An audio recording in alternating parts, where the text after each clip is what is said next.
This episode of Bullet Heaven was made possible by Nyu-Media.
In episode 95 of Bullet Heaven HD, we took a look at Gigantic Army, a side-scrolling run-and-gun developed by Dojin Studio Astro Port and published by Nyu-Media. We dug at Cybernator-inspired gameplay and neat weapon loadout selection. And as it turns out, Nyu-Media is back with its direct follow-up, Astro Port Steel Strider. Originally released independently as a Dojin Soft title and making its way to Steam in December 2015, Steel Strider builds on the best parts of Gigantic Army and adds brand new elements. Nyu-Media has even created additional control options. So how does it compare to its predecessor? Let's take a closer look.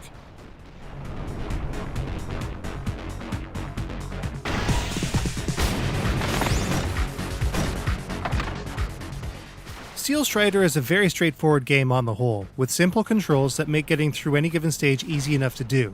Movement is handled by the left and right directionals, whether it be on a keyboard, analog stick, or D-pad. Up will make your mecha jump, and down will allow you to crouch. Originally, aiming was handled by pressing up or down with other inputs mapped to jumping and ducking. Players could also use a mouse to aim while using a keyboard. In Nyu-Media's release, though, dual analog controls have been added, allowing players with dual analog controllers to aim their weapons with the right analog stick. This control setup makes the camera pan over to where the player is aiming, and this can take a bit of time to get used to, but it's fairly easy to adapt to it, and it definitely works. Dual analog control also means that moving left and right doesn't necessarily mean your mecha will face the other way. Where you aim is where you point. This helps in keeping your sights on your often aggressive opposition while maintaining complete control of your movement. The right trigger on a controller fires your selected weapon, and the left trigger activates your beam sword, which can be used in melee situations to deal some really heavy damage. Selecting various weapons is handled by the left and right bumpers on the controller. In short, the added dual analog support does wonders for Steel Strider's control. Steel Strider is played over the course of 6 stages, and each can be pretty lengthy. As far as gameplay length goes, Steel Strider is pretty healthy in this respect, providing quite a bit of content without really overstaying its welcome. There is some stage diversity as well, including some stealth elements and even straight-up shmup-style segments thrown in for good measure, much like Konami's SNES classic, Cybernator. Along the way, new weapons will be able to be picked up and used. Every weapon beyond the handgun has limited ammunition though, so picking, choosing, and conserving the weapons best for the task at hand is critical. There's a wide variety of weaponry in Steel Strider, including rocket launchers, lasers, and railguns, in addition to your typical machine gun and shotgun. Further into the game, higher-leveled weapons can also be obtained to a maximum level of 3. These higher-leveled implements of destruction will have a higher power associated with them, making it easier to take out the wide variety of enemy cannon fodder. The large bosses in Steel Strider also pose quite a challenge at times, especially when destructible platforms can send you to your doom.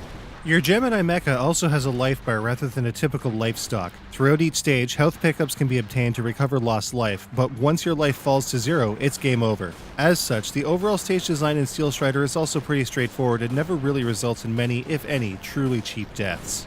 Still, for all it does right, there are a couple sticking points to Steel Strider. The aforementioned camera panning might be able to be acclimated to, but it's still a little irritating as well. It would have also been nice to have a laser pointer rather than the big ugly cursor as well. There's also no dash function, which could have been a decent help in some situations. Regardless of these complaints, it all comes together to form a great running gunner that's fun and lengthy in all the right amounts. With a wide variety of weaponry to be collected throughout the game as well, there is all kinds of choice by which a player can take it on too. There are also lots of achievements for achievement hunters to collect, multiple hard difficulties for veterans, and online leaderboards that can definitely boost replayability for competitive players.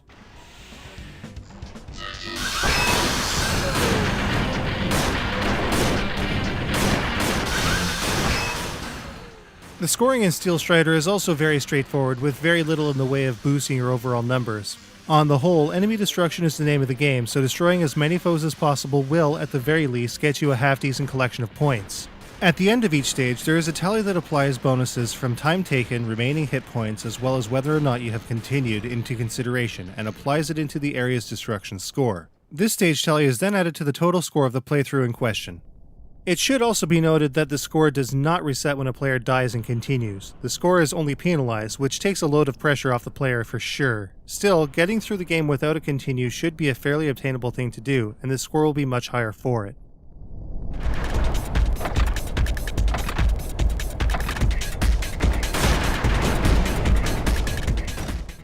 Like Gigantic Army before it, Steel Strider has a solid presentation that works well for its gameplay type. Featuring decent visuals and sound, Steel Strider is far from offensive. Steel Strider features a lot of the same kind of rotation-based animation that its predecessor does, but it also adds additional frames to make the Gemini and most enemies look much better in motion than Gigantic Army did. The backgrounds are also quite a bit more detailed than Gigantic Army as well, though the color is a bit washed out by comparison. But Steel Strider also isn't exactly a graphics-intensive game, and may be a little jarring hot off the coattails of games like Mushihime-sama, Galaxy, and Caladrius. They are still very functional and not bad by any stretch. In addition, like Gigantic Army, the mechanical design is pretty good here too, so overall, Steel Strider is definitely above average in the visual sense. The general UI and menus are also functional, even though they're far from flashy. Another area that ends up meeting the status quo is Steel Strider's audio. It uses a lot of sound effects heard in many other Astro Port games, so it definitely maintains the doujin feel. That said, they're also pretty stock, and many other doujins use them too. Granted, the sound effects work pretty well for what they are supposed to convey, and nothing really comes off as irritating. But again, these sounds can be heard in a lot of other places too, so they don't exactly help in cementing the audio as distinctly Astro Port. That's where the music comes in. The OST does a really good job of setting the stage with good sounding tracks relevant to what's going on screen, so long as the music is playing. That said, there are issues with these tracks. They have huge gaping gaps between loops. There's no reason that these pieces couldn't have been better composed to loop properly from the end into the beginning, and the music feels pretty disjointed because of these breaks. Speaking of disjointed breaks, the story is told through a tacit, static screen displaying scrolling text that crawls when left alone and becomes impossible to read when a button is pressed. A lack of BGM and a huge run-on of text here leaves these parts highly skippable, though the basic story just has you going out and blasting the shit out of everything that moves. Playing through Steel Strider, you'll also see references to other games as well. Games such as Cetasius and Gigantic Army are referenced with some pretty great throwbacks that are sure to please fans of Astro Port's previous works. Once again, Steam achievements and trading cards are also present and add a nice layer of replayability to the mix in addition to adding value to the presentation. On the whole though, it's a good thing that Steel Strider plays as well as it does, since the presentation still leaves a bit to be desired. But how does it stack up? Let's take a look.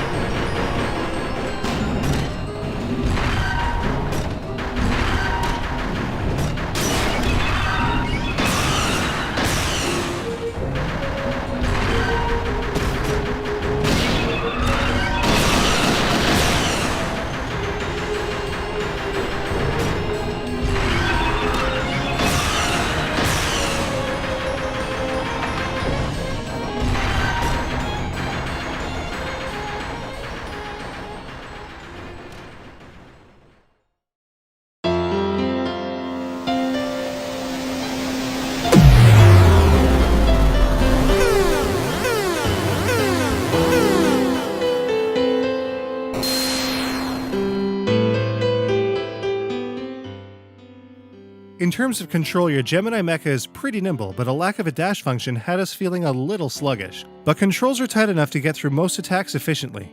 If you're looking for a challenge, Steel Strider is a pretty tame game on easy and normal, but hard and higher makes for a pretty challenging time. This makes Steel Strider good for both noobs and vets. In terms of length, the 6 stages in Steel Strider can go on for quite a while, with many bosses to take out. Add to that Steam achievements and leaderboards, and replayability is up there. Better than Gigantic Army on the whole, the visuals in Steel Strider are highly functional. But coming directly off the heels of games with much flashier visuals though, players might not appreciate the nuance that still exists in their simplicity. In terms of sound, the BGM in Steel Strider leaves a lot to be desired in terms of polish. Their composition is great, but jarringly broken between loops. The sound effects here still work rather well. Finally, ingenuity-wise, Steel Strider is a decent evolutionary step from Gigantic Army that adds diverse stage types to the mix and maintains the look and feel of its predecessor and games like Konami's Cybernator. Meanwhile, the new dual analog controls are quite good, but the removal of the dash function is almost a literal step backward. If you enjoy Gigantic Army, you'll definitely have a great time with Steel Strider. With a wealth of content, there's definitely more than its monetary value's worth of stuff to do. In the end, Steel Strider gets a 4 out of 5. Once again, one of Steel Strider's best features is its price. You can get a copy of Steel Strider on Steam today for about $6 US.